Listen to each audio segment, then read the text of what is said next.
Teman-teman, kita awali pelajaran hari ini dengan membaca doa belajar bersama-sama. Bismillahirrahmanirrahim.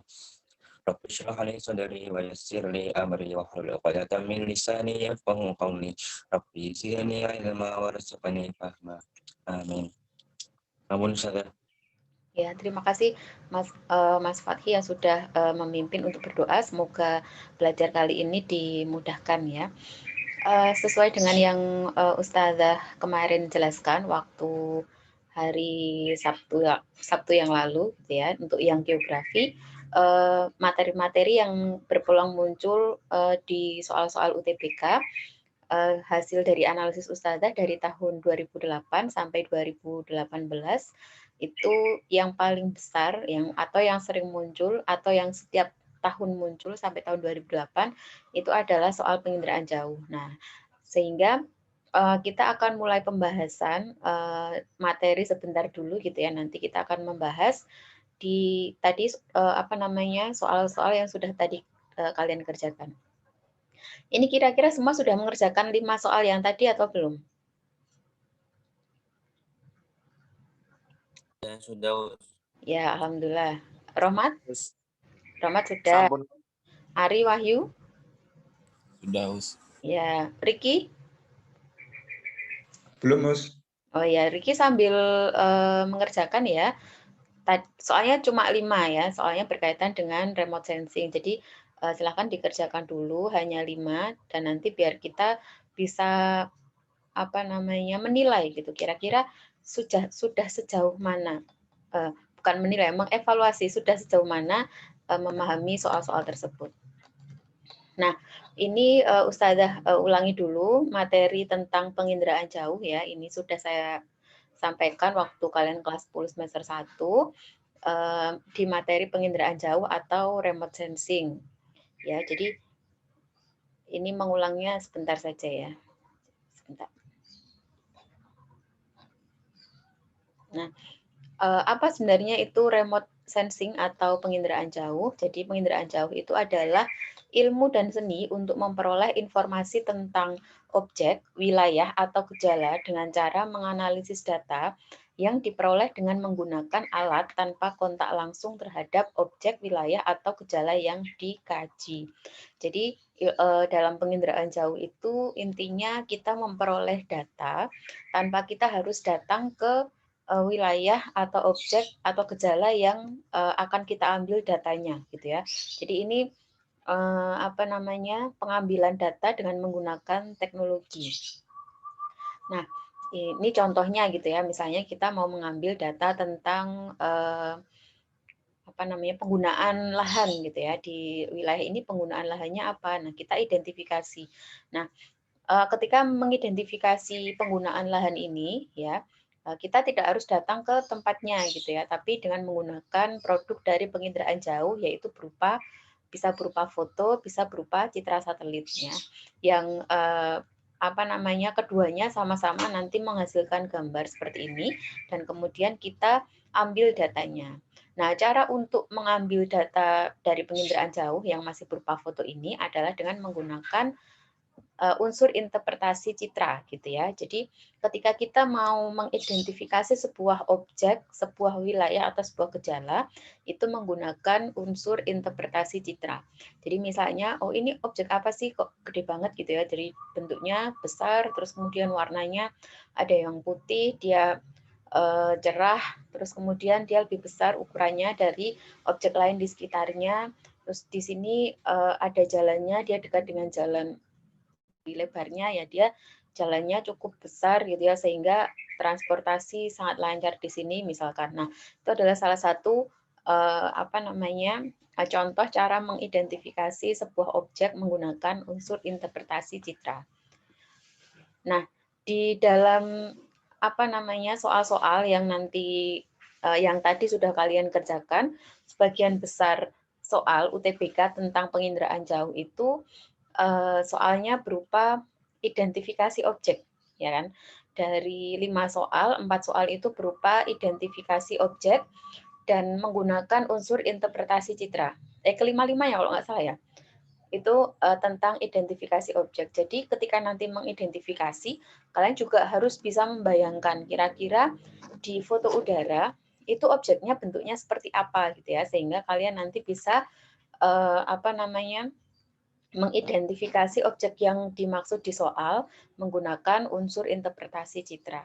Nah, sebelum Ustazah jelaskan lebih lanjut tentang unsur interpretasi citra, ini Ustazah jelaskan sedikit ya tentang komponen penginderaan jauh. Jadi nanti kalian bisa membayangkan kira-kira cara kerja dari penginderaan jauh itu seperti apa sampai kita bisa mengidentifikasi atau menganalisis objek dari foto udara atau citra satelit. Nah, komponen penginderaan jauh ini juga sudah Ustazah jelaskan hari Sabtu lalu ya, Ustazah ulang lagi biar semakin ingat. Ada beberapa komponen. Yang pertama adalah sumber energi ya. Sumber energi penginderaan jauh itu ada dua, pasif dan aktif. Untuk yang sumber energi pasif itu adalah matahari ya, di mana dia bisa digunakan ya untuk mengindra objek atau untuk merekam objek pada waktu mataharinya itu ada. Jadi pada waktu siang hari ya. Malam hari tidak bisa, sehingga dia dikatakan sebagai sumber energi pasif. Kemudian yang kedua adalah sumber energi aktif, di mana sumber energi aktif ini bisa dipakai untuk melakukan perekaman objek baik siang maupun malam. Ya, dia menggunakan atau mengaktifkan energi elektromagnetik dari objek tersebut sehingga dia bisa direkam kapan saja gitu ya. Nah, salah satu contoh dari sumber energi pasif itu adalah radar. Kemudian selanjutnya komponen selanjutnya adalah atmosfer. Nah, atmosfer ini dia berperan sebagai penghantar ya energi yang dari matahari maupun yang dari radar gitu ya, yang dipantulkan ke objek ya, sehingga si objek ini kemudian bisa direkam oleh sensor gitu ya. Jadi atmosfer ini sebagai penghantar gitu ya, penghantar. Nah, komponen selanjutnya adalah sensor. Sensor ini adalah alat rekam ya. Jadi dia fungsinya untuk merekam permukaan bumi ya, objek yang ada di permukaan bumi. Ya, dia bisa area terbangun, misalnya area permukiman, kemudian perkantoran, industri, jalan, atau juga area tidak terbangun. Nah, misalnya hutan, kemudian sawah, ladang, rumput, air gitu ya, atau tanah kosong gitu, itu tidak terbangun. Nah, masing-masing dari objek ini dia kemudian memantulkan gelombang elektromagnetiknya sendiri-sendiri ya. Jadi atau dia memantulkan energi yang berbeda-beda setiap objeknya ya, sehingga ketika ditangkap oleh sensor dia memberikan nilai yang berbeda. Nah, nanti kenapa di unsur interpretasi itu ada misalnya rona ya, gelap terang. Nah, gelap terang itu diperoleh dari pantulan dari masing-masing objek tersebut gitu ya. Misalnya jalan raya yang mulus gitu ya dengan jalan tanah, tentu pantulan energinya itu akan berbeda ya, lebih besar yang jalan raya yang ada aspalnya, misalnya seperti itu. Sehingga nanti di foto udara maupun di citra satelit, jalan raya itu akan terlihat terlihat jelas gitu ya, atau lebih terang. Kecuali kalau tanahnya itu tanah yang dia bisa memantulkan energi yang lebih gitu ya, misalnya kayak tanah dari gamping gitu ya, atau dari kalsium karbonat. Nah, dia nanti akan terlihat lebih cerah gitu ya, warnanya misalnya putih kayak gitu. Dan jadi beda-beda ya untuk yang tanah gitu. Oke, komponen selanjutnya setelah sensor adalah wahana. Wahana ini adalah tempat ya, atau sarana tempat keberadaan sensor. Jadi sensor ini ketika dia dia merekam objek di permukaan bumi itu dia tidak bisa sendiri ya, dia harus diletakkan dalam sebuah wahana.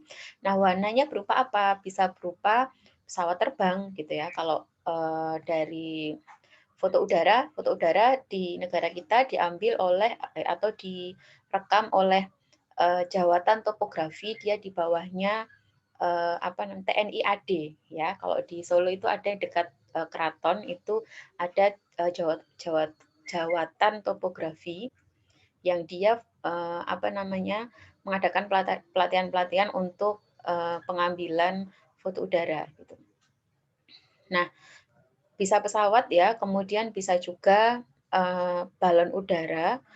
Terus kemudian kalau yang sekarang yang lebih murah lagi namanya drone, dia bisa diatur terbangnya sampai ketinggian berapa gitu ya, atau nanti kalau misalnya ingin mendapatkan hasil yang lebih detail nanti terbangnya agak lebih rendah misalnya seperti itu, atau tergantung dari kekuatan sensornya ya. Kalau di citra satelit kan juga dia ketinggiannya lebih dari 500 km ya di lapisan eksosfer itu. Nah, tapi dia memiliki sensor yang bagus ya, kepekaan sensor yang bagus sehingga bisa merekam objek dengan sangat-sangat detail gitu ya. Tapi kalau citra satelit itu kan butuh biaya yang sangat mahal gitu ya. Bahkan kita belum punya citra satelit yang dia bisa untuk mengindra objek permukaan bumi yang sangat detail ya. Kita bisanya baru beli citranya ya, tapi kalau satelit sendiri itu kita belum punya. Nah, untuk mengakali ya keterbatasan keterbatasan dana, maka biasanya dipakai drone gitu ya. Nah, kemudian yang lain ya, wahana yang lain tadi ya ada satelit ya, sehingga citranya disebut sebagai citra satelit. Dan macam-macam ya, wahana ini bisa macam-macam. Pokoknya dia bisa membawa sensor untuk merekam objek. Nah, wahana selanjutnya adalah komponen selanjutnya ya, dia adalah citra itu sendiri ya. Jadi setelah direkam, kemudian dia direkam oleh sensor, kemudian dia ditransmisikan ke stasiun bumi, lalu di sini terjadi pengolahan data gitu ya, sehingga dikeluarkan sebagai citra satelit atau foto udara. Nah, kemudian citra atau satelit foto udara itu dianalisis lagi, nah baru bisa diaplikasikan oleh pengguna. Nah, itu tadi serangkaian dari komponen penginderaan jauh ya. Semoga kalian bisa membayangkan, kira-kira sampai dapat citra satelit atau foto udara yang bisa kita analisis itu prosesnya dari mana saja gitu ya. Nah, selanjutnya, nah ini sudah tadi, kita skip dulu.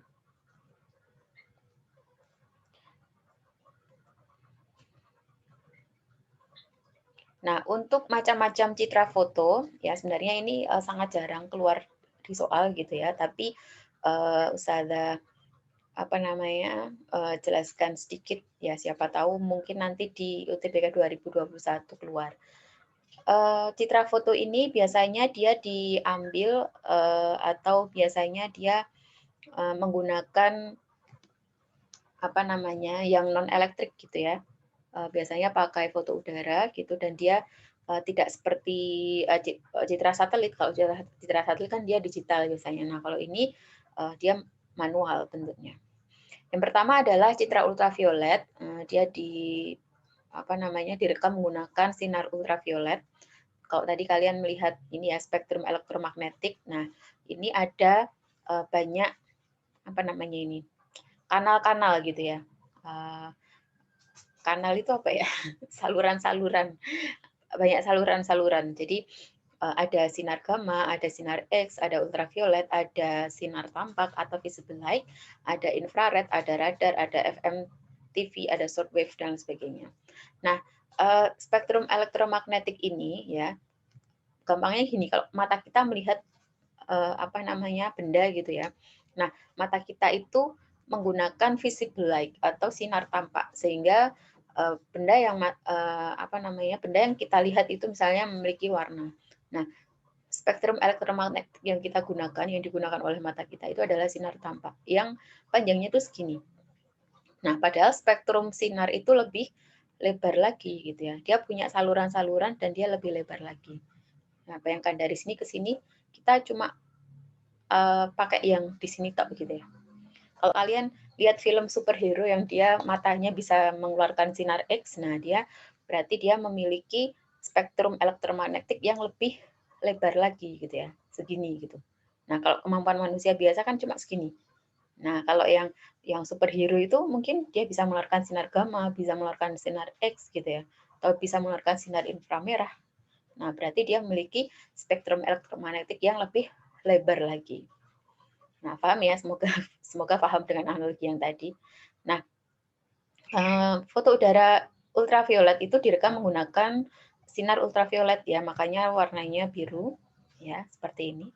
Nah, biasanya citra ultraviolet ini dipakai untuk menganalisis perairan gitu ya. Jadi kalau misalnya ada perairannya yang dia tercemar gitu ya, misalnya ada kapal apa kemarin yang beberapa waktu yang lalu sempat heboh gitu, ada kapal tanker pembawa minyak gitu ya. Kemudian dia kandas dan minyaknya tumpah ke perairan dan kemudian perairannya jadi tercemar. Nah, untuk mengetahui berapa luasan perairan yang tercemar itu, nah salah satunya bisa menggunakan citra ultraviolet. Nah, dengan menggunakan citra ultraviolet nanti akan kelihatan nih tumpahan-tumpahan minyaknya itu dia terdistribusi sampai ke berapa gitu ya, sampai di mana lokasinya gitu ya. Seperti itu. Kemudian selanjutnya adalah pankromatik hitam putih. Ya, pankromatik hitam putih dia menggunakan apa namanya? Sinar tampak tapi yang dia hitam putih gitu ya. Jadi warnanya tidak menggunakan warna asli atau true color, dia menggunakan warna semu atau false color ya, atau kalau ya di bahasa umumnya pankromatik hitam putih. Nah, jadi bentuknya itu sama seperti bentuk aslinya, cuma warnanya beda. Warnanya hitam atau putih, gitu ya, jelas ya. Nah, beda dengan yang pankromatik berwarna. Kalau pankromatik berwarna, dia menggunakan sinar tampak atau visible light, dan juga menampilkan warna yang sama dengan bentuk aslinya. Gitu ya, misalnya kalau ini jalan aspal, dia warnanya abu-abu. Kalau kita lihat ya menggunakan mata aslinya gitu ya, warnanya abu-abu. Nah, di citra satelit atau di foto udara pankromatik berwarna, dia juga warnanya abu-abu. Ya, jadi dia memberikan warna yang sama dengan yang kita lihat secara langsung.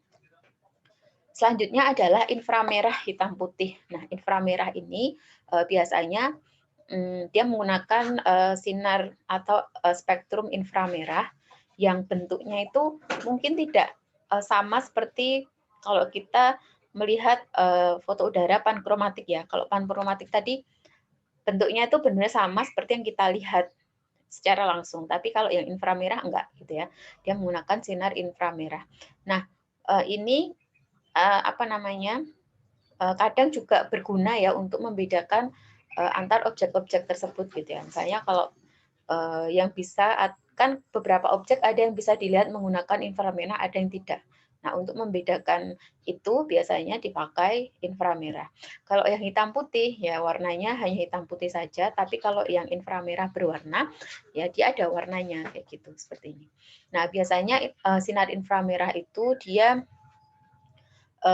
apa namanya? Bisa melihat misalnya tumbuhan yang dia klorofilnya bagus gitu ya. Dia memberikan pantulan yang berbeda di sinar inframerah dengan tumbuhan yang dia klorofilnya tidak bagus. Nah, ini bisa dipakai untuk mendeteksi mana-mana tanaman yang sehat gitu ya, dengan pantulan klorofil yang bagus tadi dengan tanaman yang tidak sehat kayak gitu. Jadi bentuknya mungkin kita tidak bisa lihat ya itu tanaman atau tidak gitu. Maksudnya kalau tanaman kan yang dilihat tajuknya. Nah, tajuknya itu tidak kelihatan apa namanya tajuk tanaman gitu ya, tapi kita bisa mengetahui itu dari warnanya bagus atau tidak gitu ya. Warnanya misalnya merah merah yang apa ya, yang merah terang gitu ya, atau yang tidak gitu. Nah, kemudian selanjutnya adalah kalau tadi foto udara, sekarang citra non foto. Nah, citra non foto ini berdasarkan spektrum elektromagnetik ya. Itu ada 3 jenis yaitu citra inframerah termal, citra radar dan citra gelombang mikro. Nah, ini contohnya inframerah termal itu dia mendeteksi dengan suhu gitu ya. Jadi kadang kita kan membutuhkan objek-objek yang kita apa namanya perlu lihat berdasarkan suhunya. Nah, ini contohnya gunung api ketika meletus. Nah, kita mau melihat nih sebaran dari guguran lava atau lahar panasnya gitu ya. Kan kalau gunung meletus ini tempat yang sangat dihindari ya untuk datang ke situ. Tapi kita juga perlu kita perlu data ya untuk mengidentifikasi mana-mana wilayah yang masih aman atau mana-mana wilayah yang berbahaya gitu ya untuk melakukan evakuasi. Nah, karena kita tidak boleh ke tempat bencana secara langsung ya karena membahayakan, maka kita bisa menggunakan citra satelit yang inframerah thermal. Di sini kita bisa melihat ya kalau tadi kan kita inframerah thermal itu melihatnya berdasarkan suhu ya. Jadi kita bisa melihat mana-mana lokasi yang suhunya itu lebih tinggi dari lokasi yang lain ya, sehingga nanti bisa dipetakan lokasi yang tinggi itu berarti di situ adalah tempat distribusi dari lava yang keluar dari gunung api yang meletus tadi gitu ya. Misalnya ini ya. Tapi ini sudah diolah ya. Jadi yang warnanya kuning ini adalah tempat keluarnya si lava dari gunung api. Oh, keluarnya ke sini gitu. Nah, kemudian nanti bisa dilakukan evakuasi. Oh, daerah penduduk sini harus dievakuasi secepatnya. Nah, itu contoh dari penggunaannya. Selanjutnya adalah citra radar ya tadi ya, citra radar ini termasuk menggunakan sistem aktif yang dia bisa mengindra atau melihat atau merekam objek baik siang maupun malam hari. Nah, biasanya citra radar ini digunakan di pesawat-pesawat gitu ya atau dipakai di badan geologi, geofisika, meteorologi ya BMKG untuk memantau situasi atau kondisi dari cuaca. Kemudian ada gelombang mikro, ya gelombang mikro ini sangat sedikit disinggung di UTBK. Saya belum lihat ada soal tentang citra gelombang mikro. Ya, dia pakai gelombang mikro. Berdasarkan sensor ada citra tunggal, ada citra jamak. Berdasarkan caranya ada citra satelit, ada citra dirgantara. Kalau satelit itu dia ya wahananya menggunakan satelit. Kalau dirgantara dia menggunakan pesawat atau yang lain ya, yang sepadan.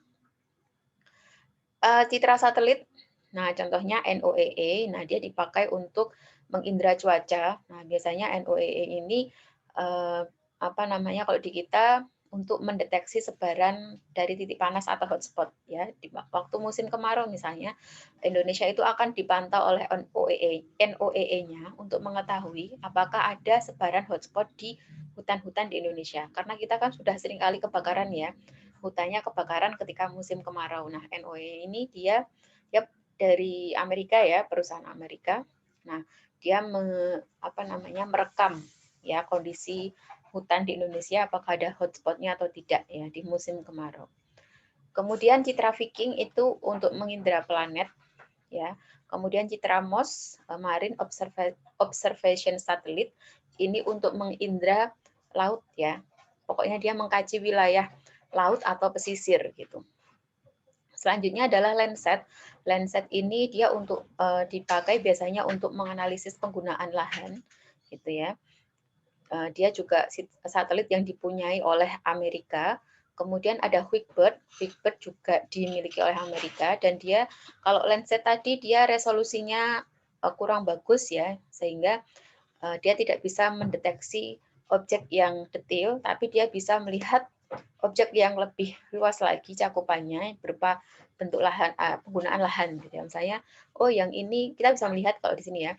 Ini permukiman, ini sawah, ini hutan misalnya gitu ya.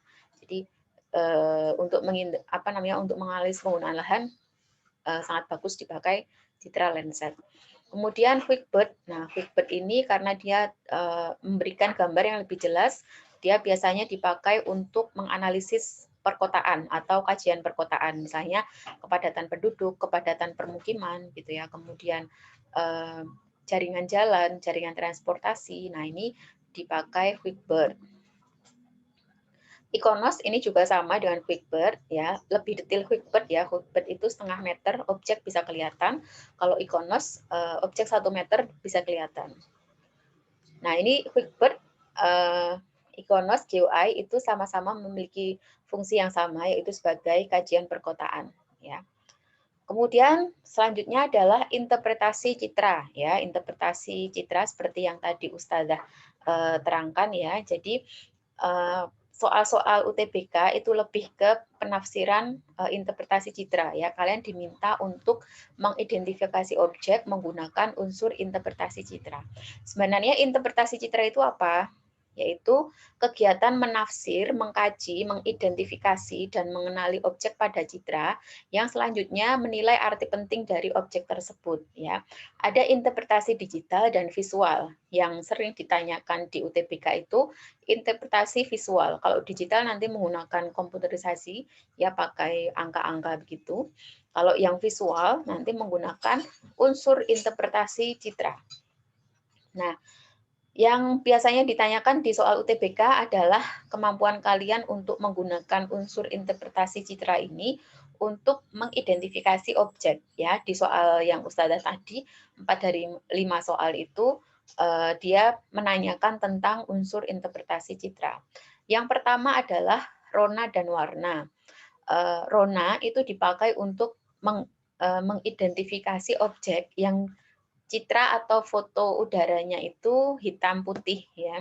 Nanti rona itu membicarakan tentang pantulan dari objek yang dihasilkan atau yang direkam di foto udara gitu ya. Jadi gelap terangnya sebuah objek, nah itu namanya rona. Misalnya ini ya, di pesisir ini terang gitu ya. Kemudian sebelahnya ini laut ya. Ini berarti kalau yang pesisir ini dia lebih memantulkan sinar ya atau gelombang tadi. Kalau yang laut atau air, tubuh perairan dia lebih menyerap ya. Dia lebih menyerap sinar atau cahaya sehingga di foto udara dia ronanya gelap ya. Kalau yang ini kenapa terang? Nah, berarti ini membuktikan bahwa ada sedimentasi ya. Ini kan ada laut, ini laut ya, ini laut, kemudian ini sungai, ini daerah muara. Daerah muara itu dia apa namanya tempat ya, tempat terjadinya sedimentasi gitu ya, sehingga di sini agak warnanya ada terang-terangnya gitu ya dibandingkan dengan wilayah yang sekitarnya. Nah, ini bisa kita melihat mana sebaran dari sedimentasi itu di mana saja gitu ya. Kita bisa melihat ya bentuknya ya. Oh, di sini ternyata gitu.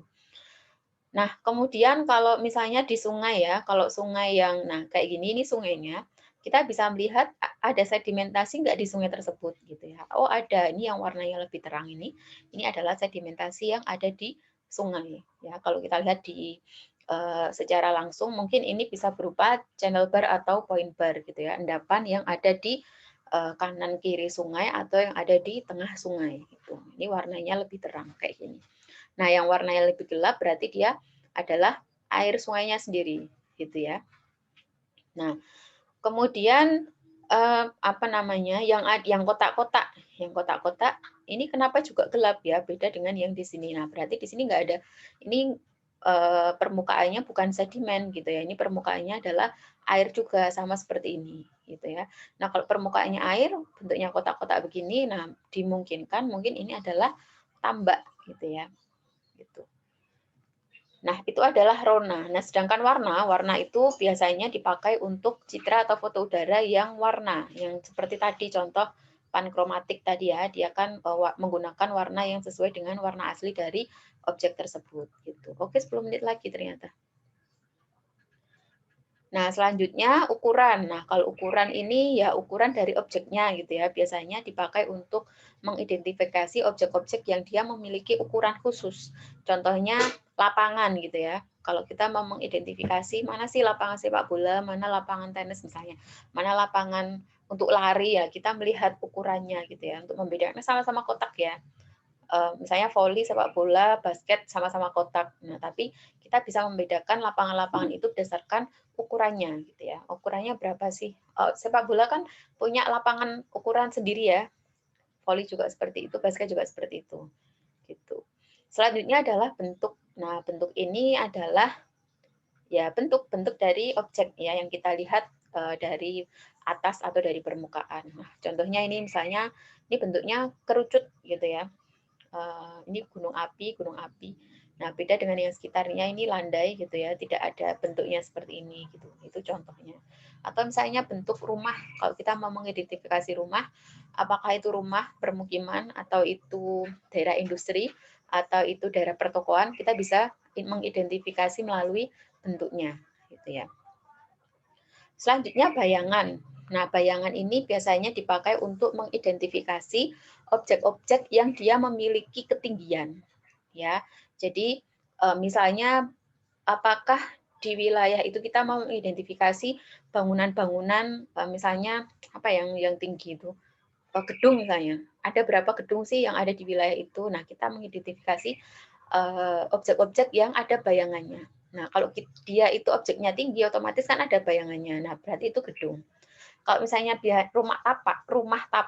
Nah, rumah tapak itu biasanya kan hanya satu lantai atau dua lantai. Nah, itu biasanya tidak ada bayangan atau ada bayangan tapi sedikit gitu ya. Beda dengan gedung tinggi gitu, ya bayangannya lebih kelihatan. Nah, itu tentang bayangan. Atau misalnya kita mau mengidentifikasi apa ya jembatan di sungai gitu ya, mana sih jembatannya? Nah, kita juga bisa mengidentifikasi jembatan itu berdasarkan bayangannya gitu ya. Ada bayangan jembatan ya di sungai, kalau misalnya ada hitam-hitam, nah itu berarti di situ ada jembatannya. Itu contohnya. Kemudian pola itu apa ya? Susunan konfigurasi ruangan dari objek yang akan kita lihat ya. Misalnya ini ya, sungai gitu ya. Sungai itu kan dia memiliki pola. Nah, untuk mengidentifikasi sungai ini sungai apa, sungai di wilayah mana atau sungai di apa namanya? Di lokasi mana. Nah, kita mengidentifikasi polanya. Misalnya kalau oh yang kayak gini dia memusat ya, berarti polanya memusat menuju ke suatu cekungan gitu. Nah, berarti ini adalah mungkin identifikasinya ya, ini adalah daerah cekungan atau bisa jadi ini danau ya, karena sungainya ke sini. Nah, itu contohnya. Kemudian, oh ya, pola ini biasanya teratur atau tidak teratur gitu ya. Misalnya kalau kita mau menentukan apakah itu perumahan atau permukiman ya atau perkampungan, kita melihat polanya. Kalau rumahnya teratur secara rapi, nah bisa jadi itu adalah perumahan gitu ya, permukiman yang perumahan. Tapi kalau dia random, acak gitu, tidak rapi gitu ya, mana ada yang apa namanya halamannya di depan, ada yang ke belakang gitu ya, pokoknya polanya acak gitu. Nah, dia polanya tidak teratur. Nah, biasanya itu adalah permukiman yang ada di perkampungan gitu. Itu contohnya. Atau kalau kita mau mengidentifikasi hutan tanaman industri dan hutan alami.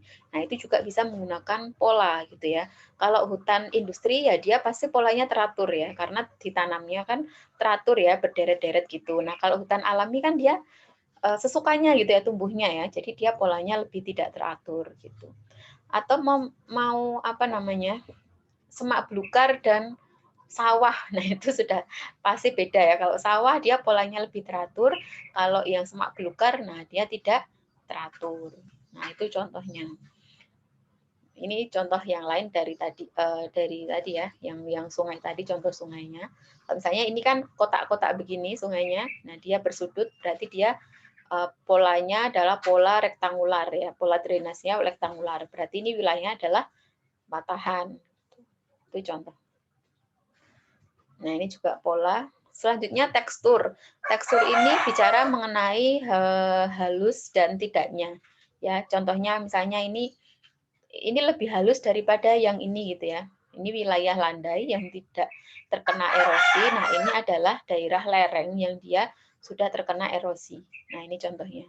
Misalnya ini Gunung Merbabu, dia lebih teksturnya lebih kasar ya, ada garis-garisnya gini, lebih kasar dibanding wilayah yang sini. Padahal ini juga sama-sama daerah gunung api ya. Karena di sini kenapa lebih halus ya? Karena dia sering meletus gitu ya, dan ini adalah hasil dari material gunung api yang dikeluarkan ya, sehingga dia lebih halus, belum tererosi secara lebih lanjut. Nah, kalau yang kasar ini sih dia sudah mengalami erosi lebih lanjut. Nah, itu contoh dari teksturnya. Kemudian situs itu adalah tempat atau lokasi atau lingkungan tempat keberadaan objek. Nah, ini misalnya objeknya tambak ya, objeknya tambak. Kenapa bisa diidentifikasi itu adalah tambak? Karena kita melihat situs atau lingkungannya. Nah, ini lingkungannya adalah lingkungan muara. Ya, ini ada sungai gitu ya, dan ini laut ya. Kenapa tidak sawah gitu ya? Bisa jadi kan ini sawah ya. Nah, kalau sawah kita bisa membedakan dari ini teksturnya. Ya, teksturnya dia lebih halus, kalau sawah dia lebih kasar kalau dibandingkan dengan tambak. Ya, karena kalau sawah itu kan ada tanamannya ya.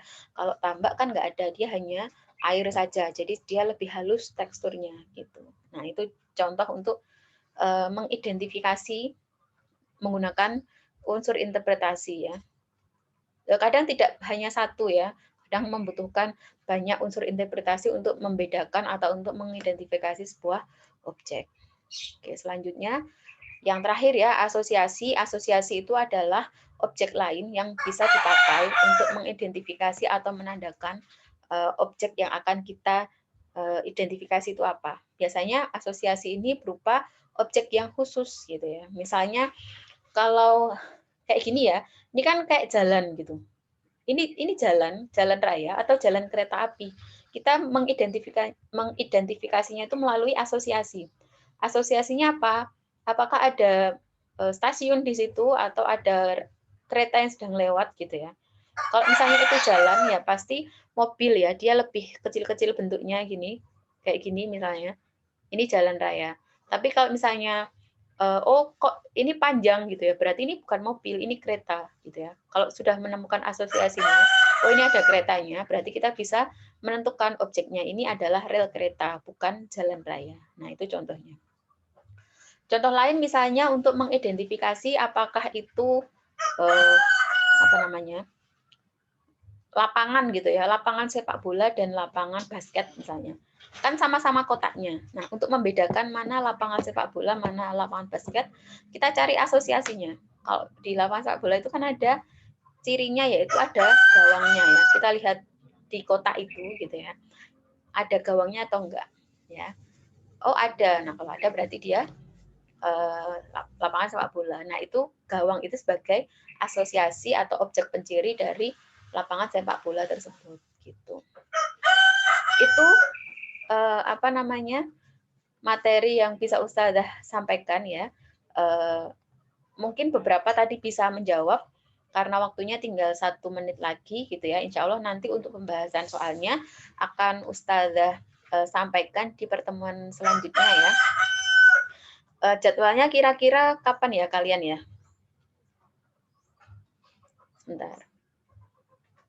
Insya Allah nanti hari Kamis ya. Insya Allah kita akan lakukan pembahasan soal di hari Kamis. Bagi yang belum mengerjakan, silakan mengerjakan dulu. Ada 5 soal ya. Nanti hasilnya. Di situ sudah ada langsung jawaban yang benar ya. Jadi kalian mengerjakan terus nanti akan keluar jawaban yang benar. Jadi kalian tahu yang salah yang mana gitu ya. Dan silakan mengevaluasi dirinya sendiri. Kira-kira untuk materi penginderaan jauh ini kalian pemahamannya sudah sejauh mana gitu ya. Kalau misalnya yang masih kurang gitu ya, silakan nanti belajar sendiri, baca-baca sendiri gitu ya. Kita akhiri pertemuan kita pada pagi hari ini, kita lanjutkan lagi hari Kamis. Wassalamualaikum warahmatullahi wabarakatuh. Waalaikumsalam warahmatullahi wabarakatuh. Terima kasih Ustazah. Ya, Terima kasih.